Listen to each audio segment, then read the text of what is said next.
damos la bienvenida a nuestra clase de LARRA del mes de octubre de 2023. Somos la doctora Sidonia Suazo Reyes y su servidor Rigoberto Iraeta desde San Pedro Sula, Honduras, saludándolos. Eh, Más que una clase, es un compartir de nuestra experiencia, de lo que hacemos diariamente y qué nos ha motivado a hacer lo que hacemos. Eh, Queremos dar las gracias a Ariel, que nos ha ayudado mucho para que estemos en este momento hasta ahorita. Y cualquier comentario, pregunta que quieran hacer en el camino, lo escriben y ya luego seguimos platicando.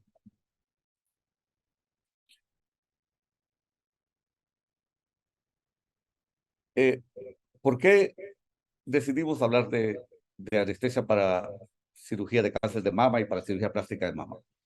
Creo que ha sido una deuda de todos los anestesiólogos, eh, el maltratar que hemos hecho, pues las malas anestesias que hemos hecho históricamente con la cirugía de mama, abandonando a nuestras pacientes al sufrimiento agudo y evoluciones crónicas tortuosas por nuestro desconocimiento muchas veces y la falta de formación. En Honduras el cáncer de mama es un problema de salud grande. Eh, el Ministerio de Salud Pública ha contado que tenemos más de 1.200 casos nuevos anuales de pacientes que eventualmente llegan al quirófano y al tratamiento posterior largo que ellas reciben. Este mes de octubre, yo no sé si en Latinoamérica es igual, es el mes conmemorativo a los pacientes con cáncer de mama y se realizan muchas actividades de educación al público en los hospitales para, para mejorar la calidad de vida de estas pacientes y para mejorar el diagnóstico temprano. Nosotros como anestesiólogos, con esto estamos cumpliendo nuestra parte también de educar al resto de colegas aquí en nuestro hospital y compartir con ustedes en Latinoamérica nuestra experiencia. Miren el lema de Honduras: saca pecho, sos poderosa. No, vamos en nuestra corta plática vamos a proponernos cumplir con tres objetivos. Vamos a revisar un poco la anatomía y la inervación de la mama. Vamos a considerar los aspectos anestésicos que, que influyen en el bienestar a largo plazo de las pacientes y vamos a repasar algunos bloqueos, que como verán son muchos, pero vamos a repasar con lo que nosotros hemos solucionado la mayor parte de nuestros problemas. Como verán, la anestesia regional de la mama es tan difícil porque la inervación es bien compleja, ¿verdad? La inervación confluye en un solo órgano tres, tres ¿cómo, cómo decirlo? Tres inervaciones grandes para un mismo órgano. Tenemos las raíces dorsales por un lado, tenemos la contribución del plexo cervical superficial y la del plexo braquial. Entonces, no basta con una sola inyección, no basta con un solo abordaje, porque la inervación es tan compleja que la anestesia tiene la anestesia regional tiene que ser de igual forma. Oh, bueno, aquí tenemos hacer un diagrama de la inervación. Arriba vemos los nervios supraclaviculares, que son ramas que vienen del plexo cervical superficial. El plexo braquial nos da dos ramas principales, los dos intercostales, el medial y el lateral, y luego las raíces, las ramas laterales de los nervios intercostales del 2 al 6. Aquí es para recapitular esto, ¿verdad? Que la inervación principal de la piel, de del área de piel que está involucrado en el órgano de la mama, más o menos desde el 2 al 6, principalmente desde el 2 al 5. Esto es importante porque nuestra intervención tiene que ser buscando estos niveles. Aquí en este diagrama está como el target principal que nosotros buscamos.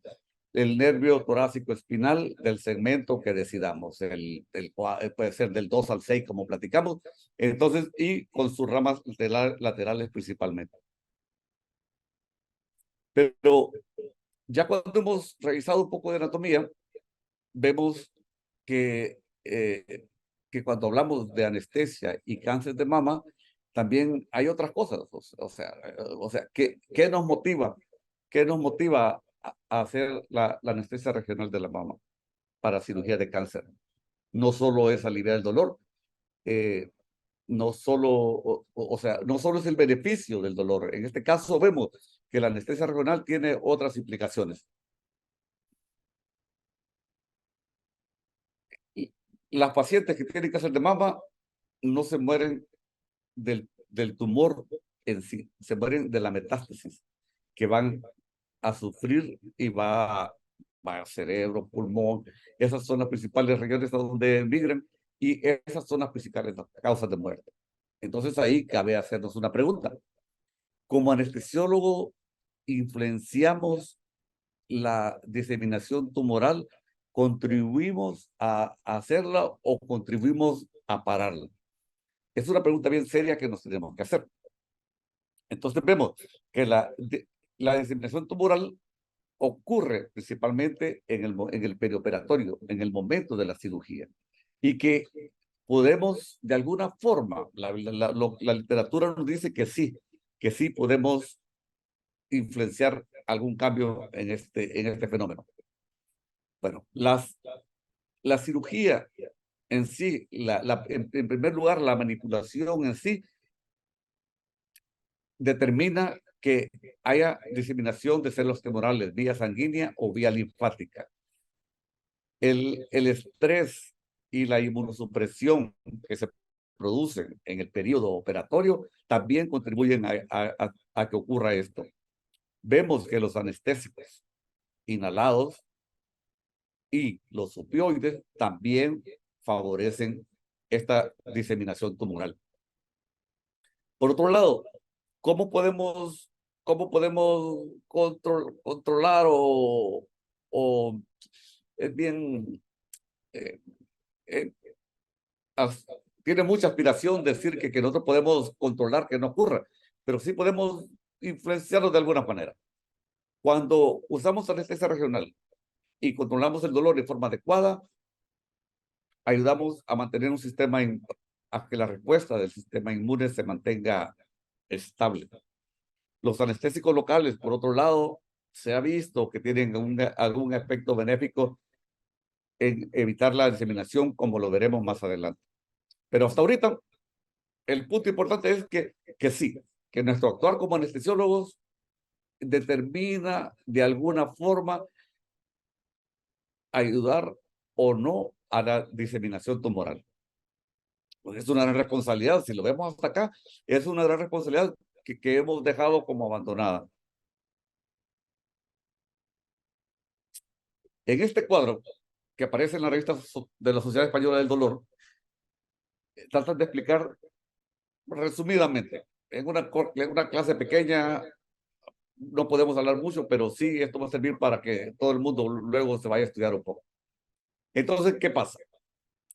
Con la anestesia tenemos influencia sobre la inmunidad celular, sobre la respuesta inflamatoria y sobre la angiogénesis. ¿Y qué de nuestro hacer influye esto? Entonces, ¿qué produce inmunosupresión?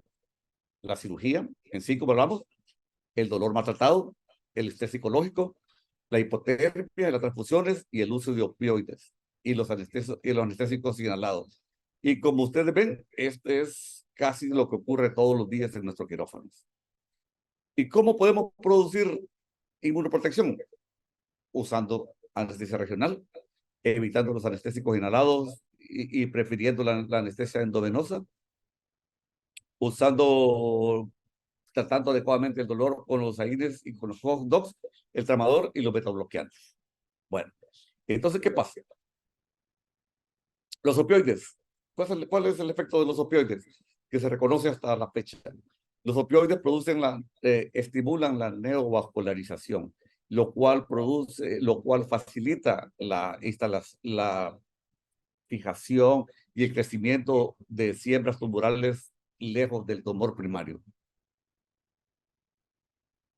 Los anestésicos inhalados, al producir inmunosupresión principalmente de la parte celular de la respuesta inmune sobre los linfocitos y sobre las células natural killers que se llaman, entonces, al producir una baja de la actividad de esta respuesta celular inmunitaria, que es la primera defensa contra las células metastásicas, entonces vamos a favorecer de esta forma la siembra de lejos del tumor primario.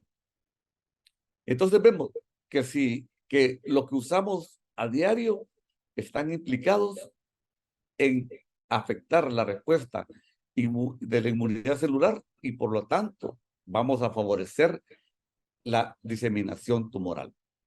Y si procuráramos usar lo que aquí la anestesia regional, la anestésicos locales, entonces vamos a no favorecer la diseminación tumoral y esta debería ser nuestra meta, nuestro objetivo. Como dijimos bien, la angiogénesis es promovida por los opioides.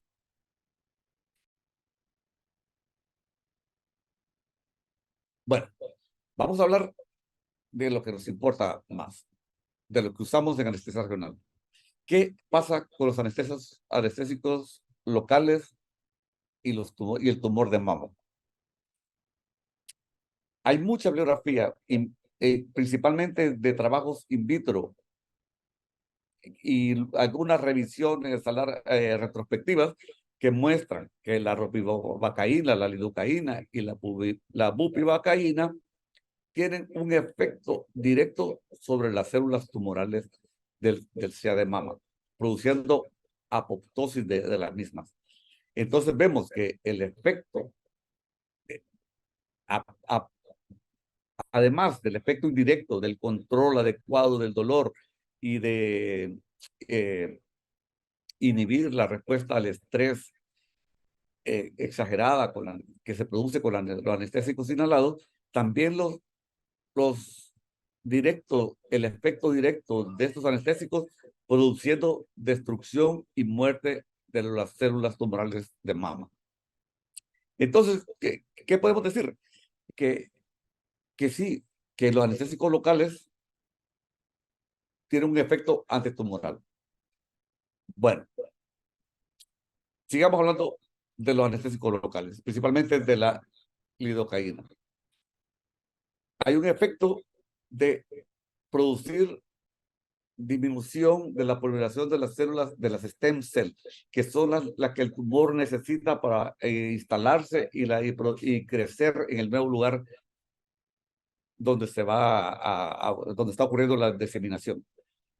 Preservan la función de las natural killers y de los demás linfocitos. Y indirectamente, al disminuir, cuando usamos anestésicos locales, disminuimos el uso de opioides, entonces vamos a disminuir la neovascularización y al aliviar el dolor, van a disminuir la respuesta al estrés inflamatorio que produce al final inmunosupresión. Es tan interesante esto, el uso de los anestésicos locales, que algunos autores proponen inclusive pues, a hacer infusiones de lidocaína endovenosa en el periodo preoperatorio, pre, trans y postoperatorio. Ya que hay lidocaína, porque es el único anestésico aminomida que podemos usar por vía endovenosa. Entonces, pareciera aunque las concentraciones clínicas sean diferentes que las que se alcanzan cuando hacemos bloqueos en anestesia regional, sean diferentes a las concentraciones que se alcanzan cuando se usa por vía operatoria, parece ser que hay un beneficio reconocible. Bueno, cuando revisamos todo esto, nos convencimos personalmente de que sí debemos usar anestésicos locales o anestesia regional para la cirugía del SEDA de mama. Ya cuando vimos todos los beneficios y entonces dijimos, bueno, entonces tenemos que hacerlo. ¿Y qué hemos hecho hasta ahora? Tradicionalmente, y el que sigue siendo el gold estándar, la anestesia epidural torácica. Luego evolucionó hacia el bloqueo paravertebral y más recientemente con el advenimiento del ultrasonido y para hacernos las cosas más sencillas, el uso de los bloqueos de la pared torácica. La epidural torácica y el bloqueo paravertebral tienen sus limitaciones y sus contraindicaciones que todo el mundo conoce ya. Necesitan una gran pericia para hacerlas y eso ha sido como el stop de muchos, ¿verdad? Que nos ha detenido a hacerlo. Entonces, al final, nos quedamos con los bloqueos de la pared torácica. Esta foto es muy bonita. Esta foto la hicimos en Santiago con el doctor Enrique Moreno, el doctor Corujo, Ítalo Pesci, el doctor Mandujano y el doctor Cristóbal. Es cuando asistimos a nuestro primer taller de anestesia regional guiada por ultrasonido. Ya antes habíamos estado con el doctor Moreno aprendiendo a hacer neuroestimulación. Y luego resultó que la neuroestimulación no era suficiente y tuvimos que seguir. Aquí, en este momento, en Santiago, comenzamos a hablar del bloqueo del ESP, como así le llamamos aquí. Entonces, y nos vamos a referir a él porque con él hemos solucionado muchas de nuestras dificultades en la vida clínica diaria. El bloqueo del plano del busco rector de la espina es curioso. Y cuando platicamos con el doctor Moreno sobre él, es curioso porque aparece publicado el 2016. Estábamos en Santiago como el 2014 y ya el doctor Moreno platicaba con el doctor Forero sobre él y aparece primero como un simple reporte de casos. Pero de ese reporte de casos se generaron como más de 1000 cartas, más de 1000 experiencias personales y entre experiencias personales y publicaciones serias. O sea que tuvo un impacto, ¿verdad? Innegable. Y personalmente así lo considero. Entonces, ¿qué hacemos aquí en Honduras? ¿Qué hacemos aquí con la doctora Sidonia, aquí en nuestro hospital? Nuestro acercamiento ha sido hacerlo lo más sencillo posible. Entonces, ¿qué hacemos? Hacemos PEC1, el bloqueo del buco erector de la espina y procuramos. Digo procuramos porque a veces es imposible. O sea, usted todos como anestesiólogo conoce que uno hace un plan y como dice la doctora Sidona, hay que tener un plan 1, un plan 2, pero que la meta no cambie. Entonces, procuramos hacer una anestesia general libre de opioides y principalmente una total endovenosa. Entonces, ¿qué hacemos? PQ1 y 2. El PQ1 y 2 también apareció en el 2011, publicado por el doctor Blanco, también como una serie de 50 casos, y donde él describió cómo eran los beneficios. Entonces, hacemos PEC1 y PEC2, pero aquí quiero decir que las cirugías de mama que nosotros principalmente hacemos aquí ahora, ya no son las mastectomías radicales como se acostumbraba a hacer, sino que son las tumorectomías o cuadrantectomías más exploraciones axilares. Entonces, lo que más, con lo que mejor resultado tenemos es con hacer PEC1 y 2 y el bloqueo SPI. Aquí está la forma como lo hacemos. Nuestras pacientes son grandes todas, como ustedes ven aquí. Y esta es la forma como ponemos el traductor, casi como cuando hacemos un infraclavicular. Esta es la imagen que buscamos. Aquí la grasa, el pectoral mayor, el menor, y entre el espacio interfacial entre ellos dos, donde va a estar el nervio pectoral medial lateral. Aquí es donde vamos a hacer la inyección del anestésico local. Aquí tenemos otra foto diferente. La grasa, aquí el pectoral mayor, el menor, y este es nuestro sitio target. Entonces, al hacer esta inyección, logramos bloquear el pectoral mayor y el pectoral, el nervio pectoral medial y el medial y el lateral. Luego hacemos el pectoso. Colocamos el traductor de esta forma, lo deslizamos buscando la axila.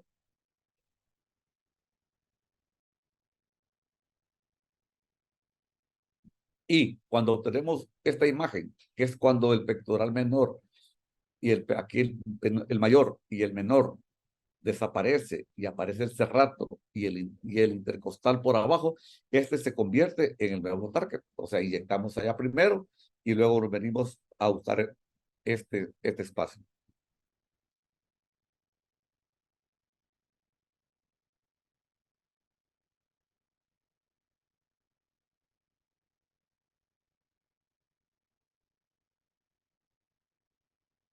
Entonces aquí ya tenemos bloqueada la contribución del plexo braquial. Solo nos quedaría en algunos casos cuando la manipulación va a ser más grande o incluye la parte superior de la mama, hacer el bloqueo de la fascia costopectoral. Pero en este momento, o sea, no es frecuente de hacer. Luego hacemos el bloqueo del, del músculo alrededor de la espina. Para la paciente sentada, usamos un traductor, un curvo o un lineal de acuerdo al tamaño de la paciente. Buscamos el área de aproximadamente T4 o T5 para hacerlo y encontramos una imagen similar a esta, donde vemos el trapecio arriba, el romboides que podría ser este y aquí el plano del músculo erector del espino. Aquí vemos las facetas, logramos ver dos, y esta sería este sería el punto de inyección. Mucho se ha hablado sobre el bloqueo del ISP, muchos a favor, muchos en contra, ¿verdad? Unos que dicen que no saben cómo funciona, como que debería hacerse solo para vertebral. Eh, hay gran discusiones cuando ustedes van a congresos, ese es un tema de horas y horas de hablar, pero si yo podría resumirlo, que en la experiencia clínica nuestra da muy buenos resultados.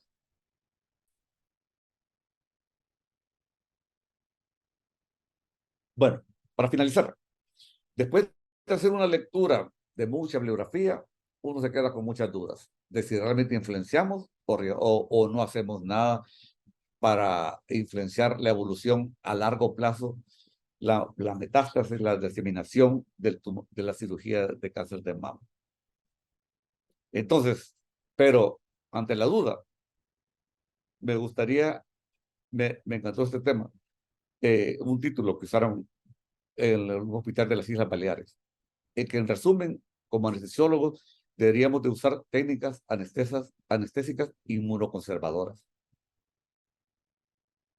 Si nos dedicamos a promover esto, creo que podremos ayudarlos. ¿Y esto qué quiere decir? Técnicas anestésica inmunoconservadoras. Pues que implícitamente deberían incluir alguna forma de anestesia regional cuando nos enfrentemos a la cirugía del cáncer de mama. Y evitemos los elementos, las técnicas que promueven el uso de inhalados u opioides durante largos periodos de tiempo que nos van a llevar a efectos deleterios. Eh, muchas gracias. Espero que haya sido así rápido y que hayamos podido abordar las cosas más importantes. Sidonia, ahora es usted.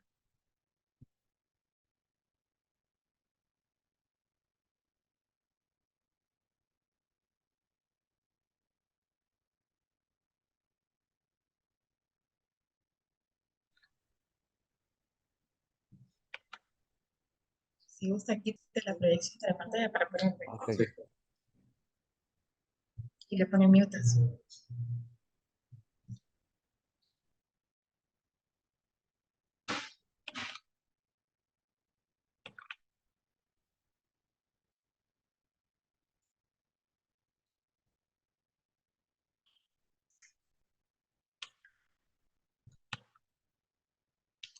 Bueno, No, no se vio la pandemia. Bueno, no, sí se vio. ¿sí se vio? ¿Se mira mi proyección? Sí, Ok. yo lo veo. Bueno, buenas noches, colegas. Yo continuaré hablando sobre lo que sigue, el paso después de que se hace una mastectomía. Para una paciente, generalmente para la mujer es muy importante la mama. Entonces hay que considerar la reconstrucción, que es la parte que sigue después de una cirugía radical o de una cirugía tan compleja, para devolverle esa parte de la autoestima que toda paciente requiere. Me declaro sin conflicto de intereses. Y la agenda, pues, que yo voy a abordar es hablar así como rapidito un poquito de la anatomía de la mama, los bloqueos regionales para cirugía de mama, los beneficios que estos nos brindan y la pregunta de todo el del millón, ¿hay algún bloqueo ideal? Entonces, en Estados Unidos, que es el país que maneja de las mejores estadísticas, podemos ver que desde el 2000 hasta el 2020, dentro de los principales procedimientos cosméticos que se realizan las mujeres, encontramos que hay el aumento de lo que es la mama, la mamoplastía, la remoción de los implantes una vez que se ha hecho el procedimiento. Luego tenemos como posibilidad, después del decaimiento de la forma de la mama, la mastopexia, y en ciertos pacientes que la mama que es muy grande, que es muy prominente, produce molestias en su columna y les genera carga y desconfort, solicitan que se le haga una reducción. Y en el caso de los hombres, pues no, tampoco los podemos dejar por fuera. La ginecomastia es una incomodidad desde el punto de vista estético que al hombre lo limita y siente la necesidad de solicitar este procedimiento. Como comentaba el doctor, la mama es un órgano que es sumamente complejo porque recibe inervación de diferentes áreas. Aunque los nervios emergen todos de la columna espinal, siempre tenemos diversidad en el hecho de que hay ramas cutáneas mediales, hay ramas cutáneas laterales, que son dadas a cabo por lo que es los músculos intercostales, lo que es los músculos, los nervios pectorales mediales o laterales, los nervios del torácico largo y el transdorsal, que son ramas del plexo braquial, que tienen conexiones desde C5 hasta C7, desde C7 hasta T1. Que tenemos que conocer muy bien que las áreas en las que ellos dan la inervación, la sensibilidad de la piel y de la musculatura para poder saber a la hora de qué tipo de cirugía le va a realizar mi cirujano a mi paciente, tengo que saber qué abarca la incisión que él va a realizar para definir el bloqueo que yo le voy a brindar a mi paciente para que reciba el beneficio que yo espero. Existen múltiples bloqueos, hay un rompecabezas enorme de bloqueos. Por el hecho de que hay tantas técnicas, tantas descripciones, ASA y ERRA se unieron en 2017 para estandarizar nomenclatura. Y dentro de esta estandarización se hizo una clasificación para los bloqueos de la pared posterior, clasificándolos en bloqueos paraespinales, y en el caso de la pared anterolateral, donde se generan la mayor parte de los bloqueos interfaciales, se hizo la descripción de todos ellos dentro de la clasificación. De esa manera, entonces, ya sabemos que los paraespinales son, como podemos ver en la imagen, son todos los músculos, lo que es el ISP, lo que es el bloqueo paravertebral, lo que es el bloqueo desde intercostal romboideo, lo que es el bloqueo del plano del serrato, así como los bloqueos anteriores o anterolaterales, los interfaciales, que son el bloqueo del serrato anterior, y lo que son los bloqueos PEC1 y PEC2, así también como el bloqueo PEC intercostal, que también nos ayuda para la parte del bloqueo intercostal. Este artículo que fue publicado en Perioperative Breast y Analgesia habla de las áreas que cubren los diferentes bloqueos. Entonces, si hay tantos, ¿cuál sería el ideal? Entonces, como podemos ver, todos generan diferente sensibilidad en diferentes áreas. Entonces, como pueden ver, no solo son los nervios intercostales, también es el plexo cervical y el plexo braquial los que nos producen la parte de la mama, y no todos, no existe un bloqueo perfecto porque no hay uno que cubra todo. Entonces, tenemos que recordar que a la hora de escoger tenemos que saber qué incisión se le va a hacer a mi paciente, cuál es el tipo de cirugía que voy a realizar para poder decidir cuál es el bloqueo más adecuado para mi paciente. Y lo otro, qué técnica le voy a brindar. Si lo que quiero hacer es una técnica pura, ¿por qué me voy a decidir por una técnica locorregional pura en un paciente? Entonces tenemos que considerar siempre los antecedentes patológicos de los pacientes para poder definir que lo voy a hacer de esa manera. ¿Qué tanta restricción me genera no poder brindarle una sedación o anestesia general a un paciente? Entonces, la historia clínica de la paciente influye mucho a la hora de que yo defina qué bloqueo quiero. Pero como podemos ver la imagen, podemos observar que el epidural torácico cubre lo que yo necesito de manera perfecta, así como también no hace el bloqueo paravertebral. Pero por el hecho de que son áreas en la columna, que son áreas que son complejas, la técnica requiere de adiestramiento, requiere de tiempo. En el caso del bloqueo torácico, el temor del paciente de que es una aguja grande, gruesa, que va a introducirse en su espalda, generalmente desmotiva al paciente y recordemos que una de las principales contraindicaciones de un bloqueo es que el paciente rechaza la técnica. Y en el caso del bloqueo paravertebral, una de las dificultades que vemos es que es una técnica que requiere de experiencia, que requiere de expertise y que en todos los estudios hace referencia de que hay un alto porcentaje de falla dependiendo de la expertise de la persona que desarrolle el bloqueo. Creo que no todos somos Karmakar para poder colocar un bloqueo paravertebral de manera perfecta, pero la práctica hace al maestro para poder desarrollar nuestra expertise. Y como podemos ver, bajando más en el cuadro, entonces encontramos el PEC 1 y el PEC 2. Como podemos ver, nos cubren gran parte de la analgesia de los nervios que son parte del banco de la mama. Entonces, como hablaba, no hay una técnica que nos define el 100%. Entonces, tenemos que hacer una combinación, siempre considerar la necesidad de generalización en los pacientes y combinar bloqueos, que generalmente podríamos combinar PEC con intercostales o podemos hacer ESP y considerar bloquear las ramas intercostales para el caso de las ramas anteriores que no sean cubiertas, debido a que no está muy claro cómo funciona en la parte anterior este bloqueo. Hay mucha controversia en la actualidad, por eso, como ustedes pueden ver en la imagen, podemos observar que el ESP queda así como en la nebulosa, ¿verdad? De que no sabemos si cubre la parte medial de la mama. Entonces, siempre es importante tomar en consideración quiénes son los bloqueos que más frecuentemente se hacen. Lo otro es la seguridad del bloqueo, aminorar la cantidad de complicaciones que un bloqueo nos puede presentar y que no se requiera tanta experiencia o expertise para realizarlo, hace que sea un bloqueo más sencillo. Entonces, si es un poco más fácil, es más seguro para el paciente, entonces yo me defino por esa parte y eso hace que los estudios se orienten a ese grupo de bloqueos y por ende de los otros no existe tanta literatura como de los que funcionan y son seguros para el paciente. Y entonces, ¿cómo decidimos? Pues primero tenemos que saber el tipo de cirugía.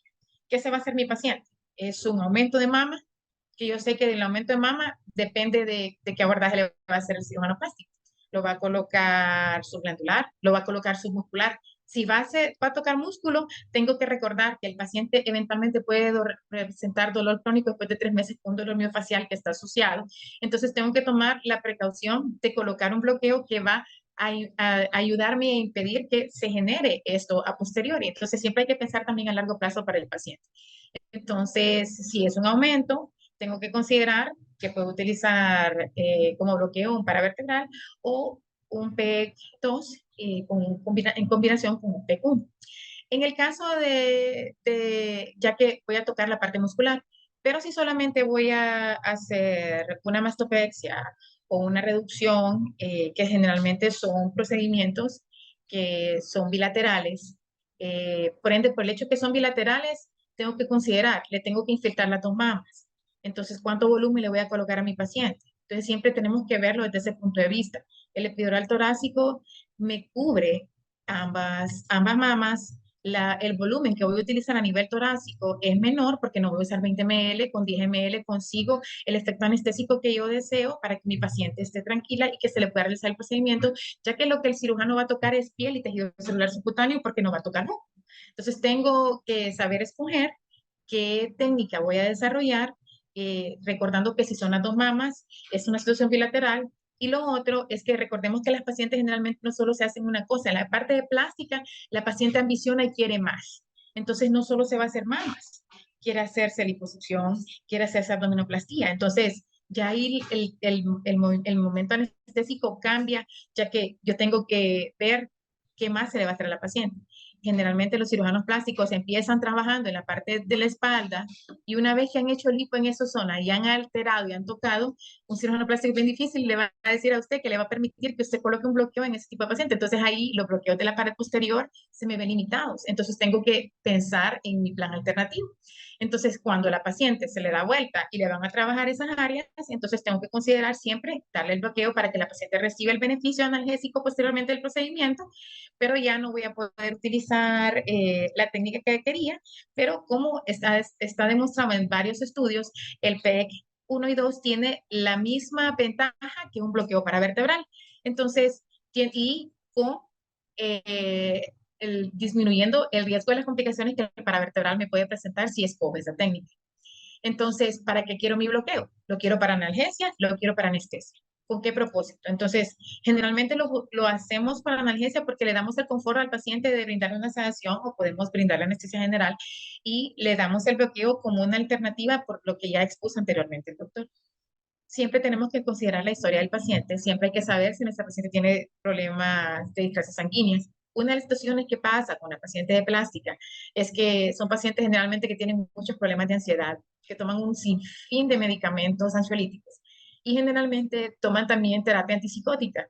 Estos medicamentos hay que considerar que influyen a nivel del sistema nervioso central en cómo actúan los receptores de los anestésicos locales. Generalmente afectan la vida media de nuestras drogas por la respuesta alterada por la cantidad de receptores que se bloquean por estas drogas. Entonces tenemos que tomar eso en consideración a la hora de que vayamos a brindar anestesia a estos pacientes. Los requerimientos de ellos van a aumentar y ya sabemos que vamos a necesitar un poquito más de anestésico local con ellos. En el caso del siguiente paso, saber si mi paciente tiene algún antecedente o alguna limitación para que yo le pueda brindar anestesia general o una sedación y definir muy bien por qué voy a darle la técnica que quiero dar. Y como decía el doctor que le comentaba ayer, siempre tenemos que tener varios planes estratégicos. O sea, yo tengo mi plan A y ese es con el que quiero trabajar, pero siempre tengo que tener un plan de contingencia, un plan B, un plan C, por si mi plan A no funciona. Entonces, tengo la solución alternativa porque ya la planifiqué con anticipación.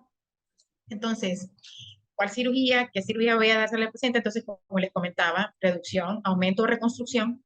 Entonces, este cuadrito que les puse es un resumen de la diversidad de estudios que hay y que nos hablan todas las bondades y los beneficios que tienen todos los bloqueos. Definitivamente que para reducción, mastopexia y para mamoplastia de aumento, pues podemos utilizar paravertebral, podemos utilizar epidural torácica, podemos utilizar ese rato, podemos utilizar los PEC. Y en el caso de los pacientes que vamos a hacer reconstrucciones, ahí sí, como son pacientes que generalmente no van más por la parte estética corporal, sino que van más porque quieren reconstruir una mama específicamente, como es algo que no es bilateral, que es unilateral lo que voy a trabajar. Entonces, ahí sí puedo usar ESP, puedo pensar en un paravertebral y puedo utilizar epidural torácica. En el caso del bloqueo paravertebral es lo mejor para la mama, bloqueo paravertebral. Como vimos en la imagen anterior, cubre todos los sitios, todas las ramas, inclusive si nos quisiéramos arriesgar a dar una anestesia pura solo con bloqueo paravertebral, hay muchos estudios que lo describen y que lo avalan y lo certifican. Entonces, sí, es una de las mejores opciones. ¿Cuál es el pero del paravertebral? Porque como en todo, no hay nada perfecto, siempre tenemos limitaciones, pues aquí es donde vamos a ver que hay mayor incidencia de complicaciones. Uno es el bloqueo que tiene mayor porcentaje de falla, ocurre una falla en el 6.8% de los casos. Hay un estudio muy grande que se realizó en Breast, que lo realizó el doctor Ajal Harawa. Él tiene muchos estudios en cirugía plástica y él describe las ventajas y desventajas y hizo un estudio de metaanálisis donde se comprobó la eficiencia, la recuperación del paciente, la disminución de requerimientos opiáceos en el postoperatorio de estos pacientes. Y también se comparó hacer bloqueos pre y hacer bloqueos post, qué beneficio recibía el paciente. Se observaba que aquellos pacientes que recibieron bloqueos pre tuvieron menor incidencia a presentar dolor crónico y tuvieron menor cantidad de requerimiento de narcóticos, y etcétera. En el caso de las complicaciones, como les comentaba, ahí se habla del índice de falla, que es del 6.8%. Se hablaba como siguiente complicación la posibilidad de que el paciente nos haga también la difusión epidural espinal, que ocurre en el 1% de los casos, también la punción y los hematomas, que ocurren más o menos en el 3 al 4% de los casos, y el neumotórax, que es el que generalmente es el que la complicación que uno más espera, es la que más impresiona, generalmente ocurre en el 0.5% de los casos. Se tomaron alrededor de 235.000 artículos, de los cuales al fin, de 235 artículos, de los cuales se definieron solamente 39 que cumplían con los requisitos del PRISMA para poder ser evaluados en el metaanálisis y poder llegar a las conclusiones que ya les mencioné. En el caso del bloqueo del erector de la espina, el estudio que se realizó en Anesthesiology nos habla del beneficio que el ESP le da, disminuye el uso de narcóticos, es una técnica segura, no tiene tanta incidencia de complicaciones como el bloqueo paravertebral. La única desventaja que se observó cuando se hacía comparación con el paravertebral es que la duración de la analgesia era mucho menor en comparación con el paravertebral y por ende se pone siempre como mejor efecto el bloqueo paravertebral como tal, pero ante tener la limitación de poder colocar un paravertebral, si yo puedo colocar un ESP y le voy a dar igual un beneficio analgésico a mi paciente, pues como les decía, si mi plan A no funciona, pues tener un plan B a la mano. En el caso de los bloqueos PEC 1 y PEC 2, los estudios que están ahí, que son publicados igual, uno en Breast y el otro en Best Practice en Clinical Research, son estudios que midieron y compararon los bloqueos paravertebrales, los bloqueos PEC 1, PEC 2 y los bloqueos de Cerrato. Observaron que en todos los pacientes que se les administró, en casos de controles donde se le daba anestesia general sola, donde se le colocaba paravertebral y a otro paciente se le colocaba PEC, se observaba la disminución de requerimiento de narcóticos en ambos, que no había diferencia significativa entre los dos. Entonces, casi que podríamos decir que son muy similares estadísticamente y que le van a dar el mismo beneficio al paciente, y el PEC pues tiene la ventaja que tiene menos incidencia de complicaciones, tiene menor riesgo para el paciente. Entonces, es una técnica que es segura y que tiene mayor facilidad de aprendizaje para las personas que están practicando anestesia regional. En el caso del bloqueo del cerrato, es uno de los bloqueos que consideramos a la hora de hacer reconstrucción, ya que es uno de los que nos cubre mayor cantidad de bloqueo de nervios, ya que nos puede abarcar desde 1 hasta 7. Entonces, en aquellos pacientes que requieren hacer colgajos para reconstrucción de mama, es uno de los bloqueos que tiene igual eficiencia que el bloqueo paravertebral y lo podemos considerar, ya que igual tiene menor incidencia de complicaciones, ya que no produce tanto riesgo de que produzcamos neumotórax, no tenemos tanto riesgo de hematomas, que generalmente son las complicaciones asociadas que le podemos tener temor a este tipo de bloqueo. Entonces, como les mencionaba anteriormente, los más populares, pues dentro de los paraespinales, pues el paravertebral y el ESP, y en el caso de los bloqueos de la pared torácica, pues nos vamos por lo que es PEC 1, PEC 2 y el bloqueo del cerrato anterior. Siempre tenemos que considerar, mi bloqueo va a brindar la analgesia adecuada. ¿Vale la pena el riesgo versus el beneficio que le voy a brindar a mi paciente? Siempre considerar los factores de riesgo del paciente y considerar las habilidades del personal que va a colocar el bloqueo. Tengo el entrenamiento, voy a ser parte del 24% que lo va a colocar correctamente, o voy a ser parte del 76% de índice de falla. Y tener siempre en cuenta que hay que tener un plan A, un plan B y un plan C a la hora de decidirme por cuál es el efecto. Ok, ¿y por qué nos decidimos por anestesia regional? ¿Qué beneficios le va a brindar a mi paciente? Pues uno, va a disminuir el dolor agudo y crónico, lo que comentábamos eh, anteriormente. La meta es esa, ¿verdad?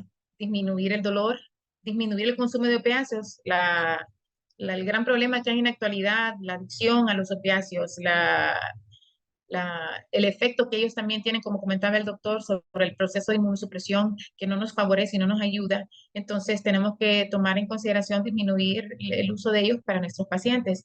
La dexmedetomidina en la actualidad es uno de los medicamentos que está produciendo o tiene mucho auge y que le da el beneficio de la analgesia postoperatoria al paciente.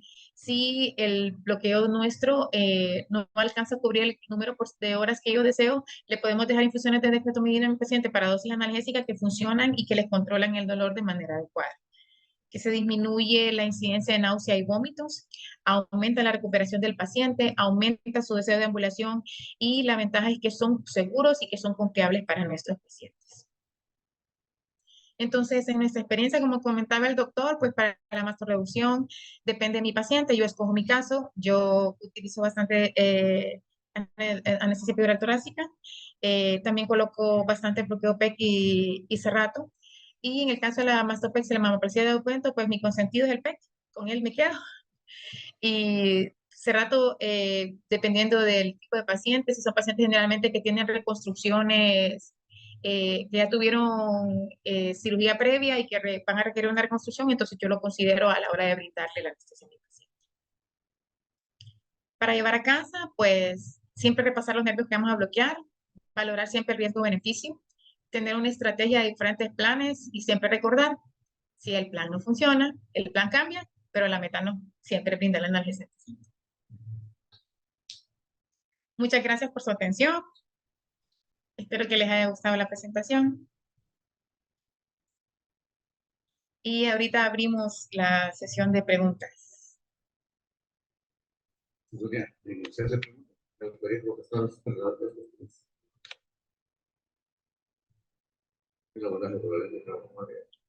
Ok.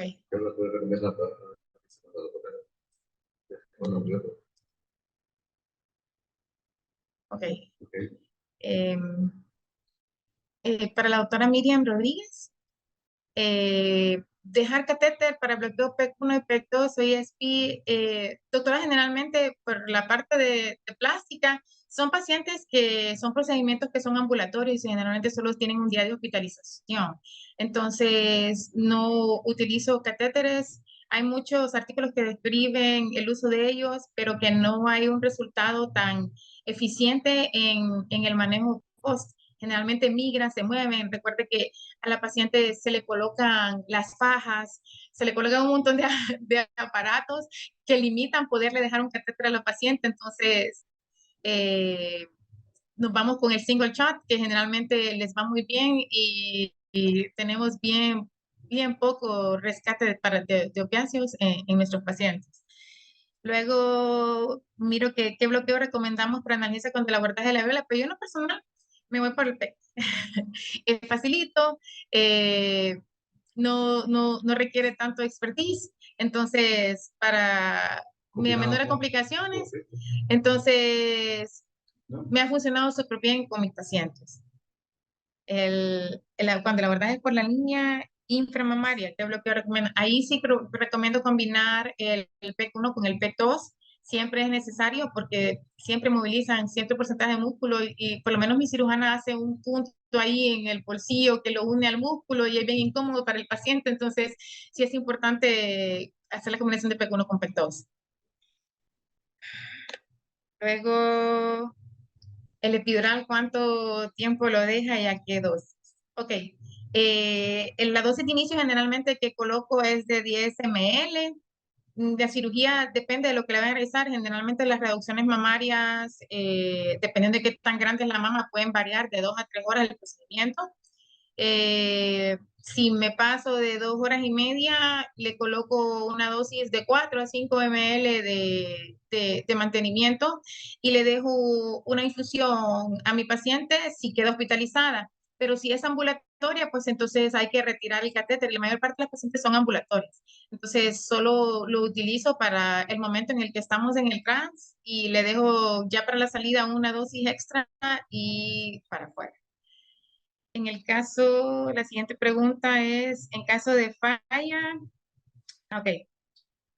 En el caso de la dexmedetomidina, pues la dejo generalmente, la dosis está descrita de 0.2 a 0.7 microgramos por kilo de peso después de que le pasamos la dosis de carga, que usted puede escoger de 0.5 a 1 microgramos por kilo de peso. La dosis de carga se coloca en unos más o menos 15 a 20 minutos.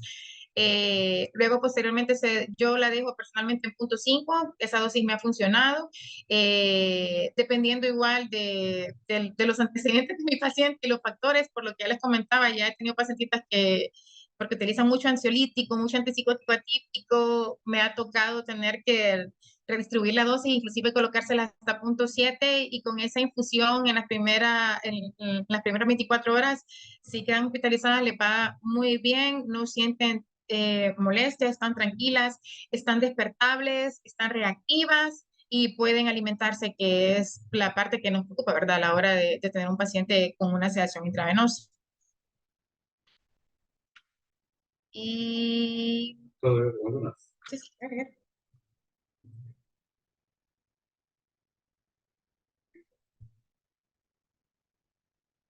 Me quedé con Marco Herrera. Ok. A la doctora Alejandra Hernández Wilches, que es de aquí de nuestra ciudad. Queríamos saludarla primero. Le voy a poner silenciador. Ok. Sí, la práctica usual es hacer los bloqueos o el paciente sedado, hacer lo que decidamos, el PQ1 y 2 en mi caso, y hacer el bloqueo del músculo erector de la espina, y luego hacer la inducción pues, de anestesia general. Así es como usualmente lo hacemos.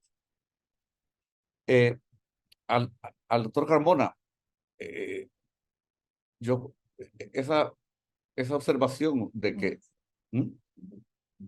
Sí, la observación esta de que en realidad cuando hablamos de analgesia y de anestesia, para los bloqueos para cirugía de mama, no es así como mi experiencia, yo no puedo decir como el 100% que todo es magnífico, ¿verdad? Siempre hay un cierto, algunos pacientes lo dicen, ardor o desconfort o incomodidad, pero es mínimo el malestar comparado al hecho de no hacer ninguna intervención de anestesia regional.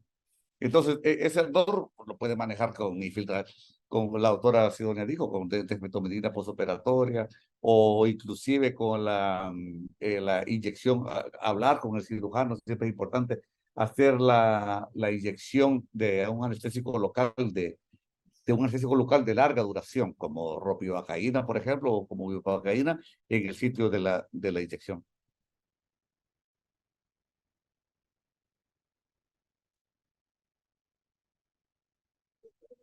El último, sí, usted.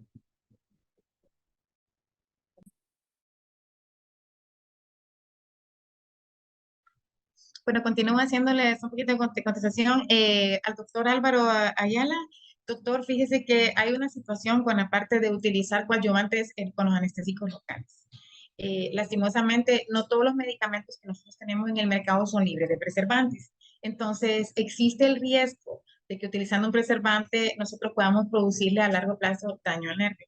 Hay varios artículos que hablan de la formación de cristales porque eso genera cristalización dependiendo del tipo de coadyuvante que se coloca con el anestésico local debido al pH de estos.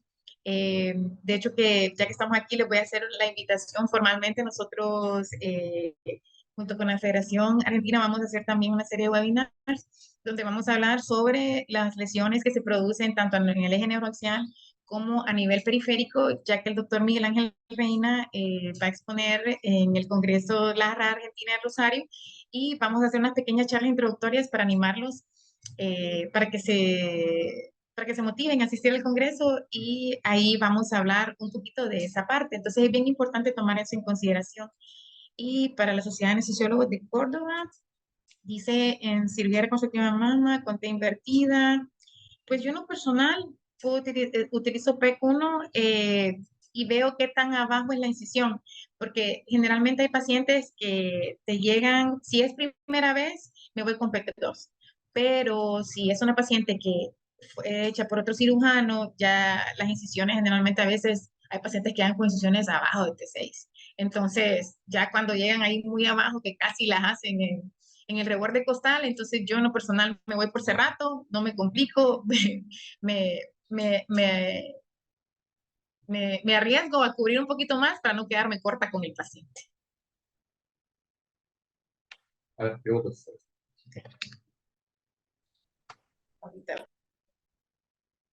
Hay una pregunta interesante. ¿Se puede hacer una mastectomía solo con bloqueos regionales más sedación? Ah, Muchos dirían que sí. Si hablamos con muchos colegas, dirían sí, yo lo he hecho. Y en realidad yo sí lo he hecho. Como, hay como seleccionar la paciente, seleccionar al cirujano y seleccionar la cirugía que se va a hacer. Si tenemos coincidencia en esos tres factores, yo creo que sí se puede.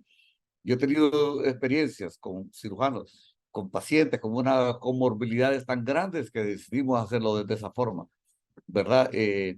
Y no solo con los bloqueos, también ayudándonos de la infiltración de anestésicos locales en el área de las incisiones. Yo diría que sí. Miren, uno tiene que animarse a hacerlo y la experiencia te va diciendo cuándo es factible hacerlo. Y si logran encontrar el anestesiólogo, la cirugía, el paciente y el cirujano adecuado, y es como que las estrellas se ordenan ese día y lo puedes hacer.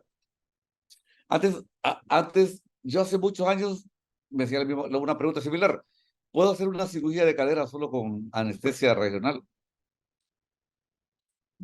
Y sí, sí se puede. O sea, yo primero decía que no, pero después ya vas a lograr perfeccionar tanto la técnica y la experiencia y va a lograr encontrar el paciente adecuado y el momento adecuado y yo diría que sí, sí se puede.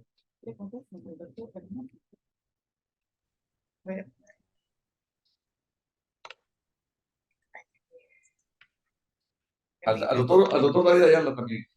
Si utilizaba un mezcla de lidocaína o bupivacaína. Yo, en realidad, para bloqueos regionales para cirugía de mama, lo, acuérdense que la meta es hacerlo para analgesia posoperatoria, analgesia intraoperatoria y posoperatoria. Entonces yo escojo hacerlo con bupivacaína o ropivacaína nada más. No, no encuentro beneficio como decía la doctora Sidonia, ¿cuál es la meta? ¿Verdad? O sea, si tu meta es hacerlo con anestesia, tal vez sí podrías utilizar lidocaína, pero si el propósito es hacerlo para analgesia tran y posoperatoria, pues busquemos un analgésico de larga duración.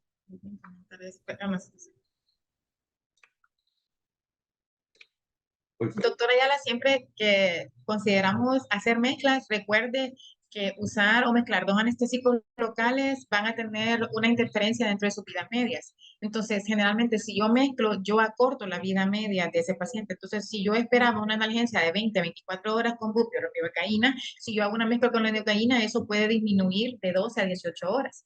Entonces, como comentaba el doctor, los tiempos de duración de los anestésicos a la hora de hacer mezclas son bien importantes de tomar en consideración a la hora de brindar el bloqueo para su paciente.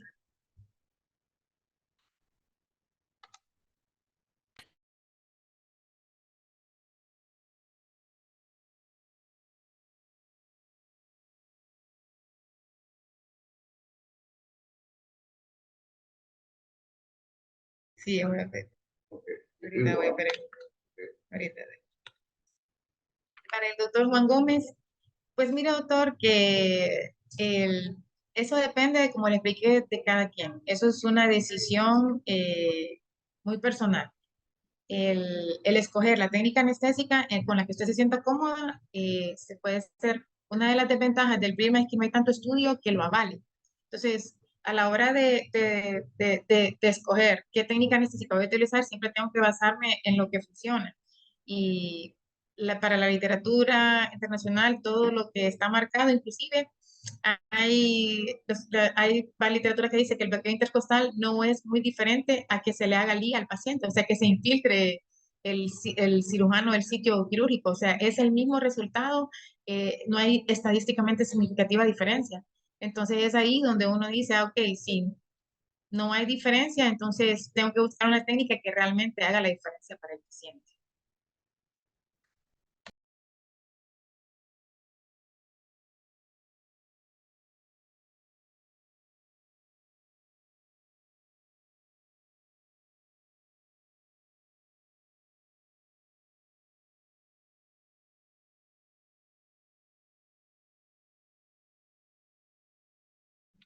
Para el doctor Neira, pues antes de retirar, generalmente solo le pongo una dosis chiquita de más o menos 4 a 5 ml y no le va a durar la gran cosa porque no hace la diferencia, como les comentaba. Y generalmente las, las cirujanos siempre infiltra, depende de qué tipo de procedimiento es, como comentaba, si es una reducción de mama, ella siempre infiltra, siempre le coloca liga al paciente, entonces eso también ayuda y no requieren tanto opiáceo para el manejo operatorio. Igual hacemos manejo con paracetamol, con ketorolaco y con gabapentinoides para disminuir el uso de opiáceos en el postoperatorio de los pacientes.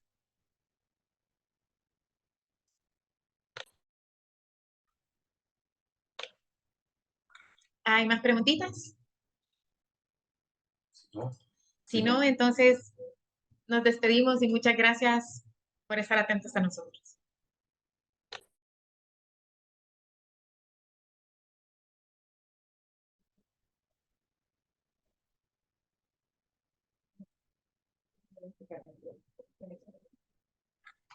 No, doctor, no la utilizamos al punto 5, la utilizamos al punto 25. Usted la puede diluir. Recuerde que, como les explicaba yo, en el caso de plástica, cuando estamos hablando de puramente estéticos, son procedimientos que son bilaterales. Entonces, sí, el PEC 1 y el PEC 2 requieren más o menos 25 ml, porque uno requiere 10 a 15 o 20, entonces es bastante carga. Entonces, y el paciente generalmente 150, estamos así como en el límite.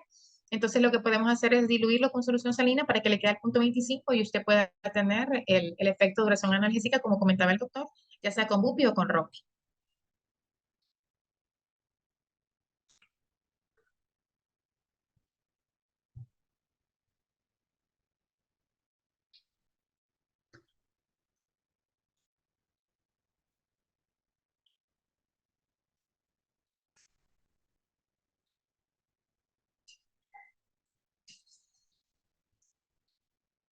A la orden. ¿Alguien más tiene preguntas? ¿Alguien se llama Instituto de Panamá? Vale, gracias. ¿Usted se despide? Sí. Ok. Bueno, Arielito, creo que ya no hay más preguntas. Muchas gracias por conectarse y estar atentos.